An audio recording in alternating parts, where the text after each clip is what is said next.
Welcome to the Midwest Sheep and Goat Market Report. Clay Patton back with you here on the Rural Radio Network. As always, we appreciate your listenership. Unfortunately, I'm going to be out of the office here the next 2 weeks just as the market starts to get back moving once again, but I promise before the end of January, we'll have the full number breakdown for you. It's going to be exciting. Just some of the early sales we've already seen. Hamilton Commission Company there in Texas in particular looks like the market wanting to jump maybe 10 to 15 higher here as we get off on the first year. But I wanted to talk more with the sponsors of the Midwest Sheep and Goat Market Report, and that is Maline Seed and Fence. To have the opportunity now to talk with Kerry Maline. And Kerry, I think the best place for us to start is just kind of give us an overview of what you guys offer at Maline Seed and Fence for the small ruminant, for the sheep and goat producer. When it comes to goat equipment and supplies to go with the goats, if it's fence related, if it's pen related, equipment related, we either carry it or we can get it. The most popular items, the one that I can't hardly keep in stock are fence line funnel feeders. Nobody likes fighting a goat or a sheep in a pen with a bucket. So they, essentially, as soon as I get them in, they're usually gone pretty fast. We're selling a lot of kidding pens. Usually I stock a 5x5 kidding pen. Some people want a different size. I can custom order. But those are what I stock because that's been the most popular one of that size. And those all come from Rivera equipment out of Texas. And it's just been really popular. And, you know, we're ordering semi-load after semi-load of that equipment. The other popular item has been Advantage feeders. And essentially, I'll be honest, when I first looked at them, I had to wrap my head around spending $3,100 for a creep feeder for goats. And I started looking at it. It can feed 100 head it's rated at. And if I did my fence line feeders, it would take 10 of them to do the equivalent. So I was spending similar money for both. But with the Advantage feeder, I put in a ton of feed. I'm not carrying buckets every day. So that's what I've gone with my operation. Just because, you know, to be quite frank, I'm not getting any younger, and that's a lot of buckets to carry. And so it makes my life easier. I'm able to control their consumption down to as much as a pound a head a day.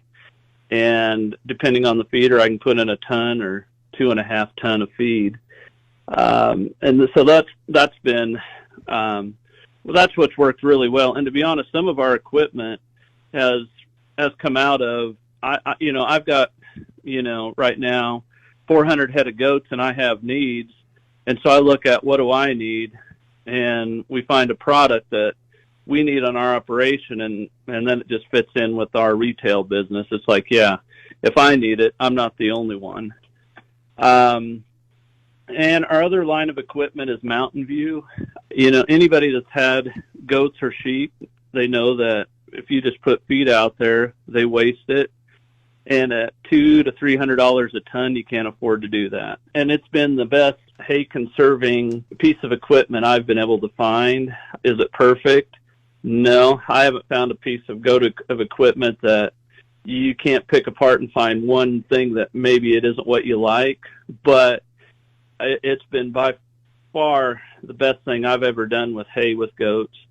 When I can put a pen of Dolings with an alfalfa bale, and it just doesn't get wasted, and they're able to consume it, and I'm not just pitching hay every day.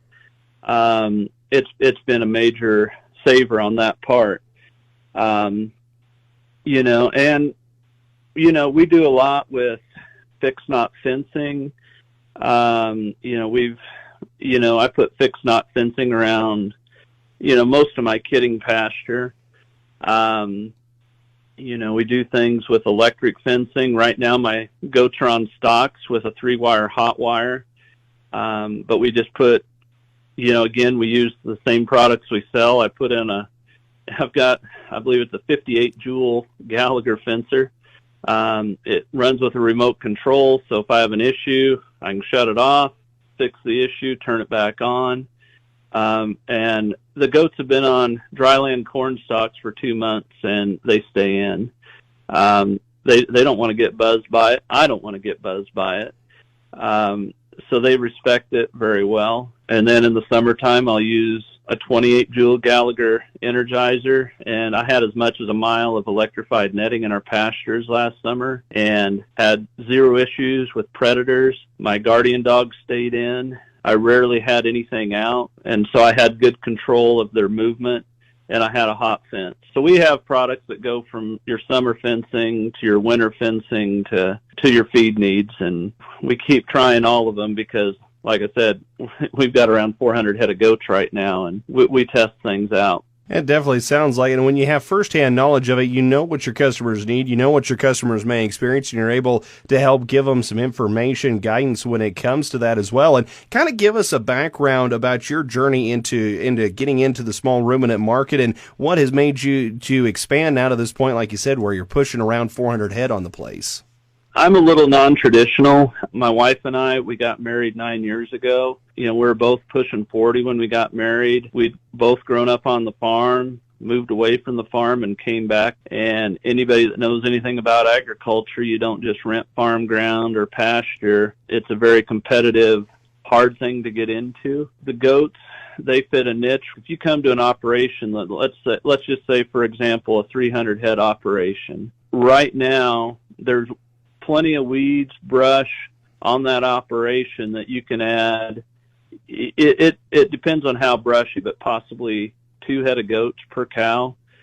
So without renting another acre of pasture, you can join an operation and have place for 600 head of goats. That 600 head of goats all of a sudden is eating the weeds that the cows aren't. So all of a sudden the grass is having a better chance. So over time, we're increasing our grazing capacity for our cows. And at the same time, it's an opportunity to harvest meat, that we're able to sell. And I keep looking at, when I was doing my master's at the university, goats was one of the most effective ways to control leafy spurge. In combination with chemicals is even better if you work them together. And on top of that, the goat market keeps growing. Sometimes you hear about some of the negativities of people can be negative about immigration, for instance. That's a discussion for another day. But right now, no matter how you look at it, immigration is happening. The people immigrating here, goat meat is a part of their diet. On the glass half full, we can look at this is an opportunity for us to market something that's harvesting waste product off of our grass, and in the end, increasing grazing capacity for our cows. When you look at it that way, we have an opportunity for a win-win to combine the two. It doesn't have to be an either-or. Kerry, thanks so much for all the great information, giving us your personal background and story as to what's brought to you here, why you continue to bring great markets for both the sheep, the goat producer. I know one thing, too, you work with Soother's Feed, and it sounds like they've got some work with tannins, and they're keeping an eye on how can we holistically manage parasites in these small ruminants as well. Tell us more what you've got going there. Yeah, because anybody that knows anything about goats is one of the biggest problems are worms.